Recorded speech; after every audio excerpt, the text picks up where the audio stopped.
আসসালামু আলাইকুম ওরহমতুল্লাহি ওয়াবারকাতুহু।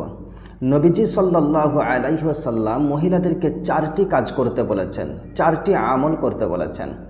আর বলেছেন যে যদি কোনো মহিলা এই চারটি কাজ করে, এই চারটি আমল করে, তাহলে আল্লাহ রব্বুল আলামিন ওই মহিলার জন্য জান্নাতের 8টি দরজাই খুলে দেবেন এবং সেই মহিলা তার ইচ্ছা মতো, তার পছন্দ মতো জান্নাতের যে কোনো দরজা দিয়ে প্রবেশ করতে পারে। তো সেই চারটি কাজ হলো, 1 নম্বর হলো নিয়মিত সালাত আদায় করা, 5 ওয়াক্তের নামাজ আদায় করা, নামাজ পড়া। 2 নম্বর হলো রমজানে রোজা রাখা। 3 নম্বর হলো লজ্জাস্থানের হেফাজত করা। 4 নম্বর হলো স্বামীর আনুগত্য করা, স্বামীর নেক হুকুমগুলি মানা।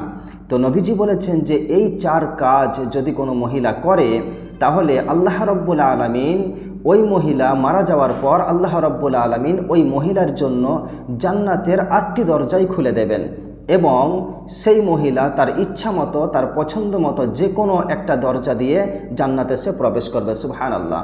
মানে এই 4টি কাজ যদি কোনো মহিলা করে, তাহলে তার জন্য যে জান্নাত নিশ্চিত, একথা নবীজি সাল্লাল্লাহু আলাইহি ওয়াসাল্লাম এই হাদিসের মধ্যে বললেন।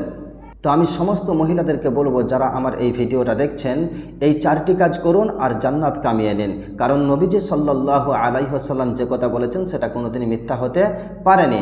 অতএব এই 4 কাজ করুন আর সহজেই আপনি জান্নাতে চলে যান।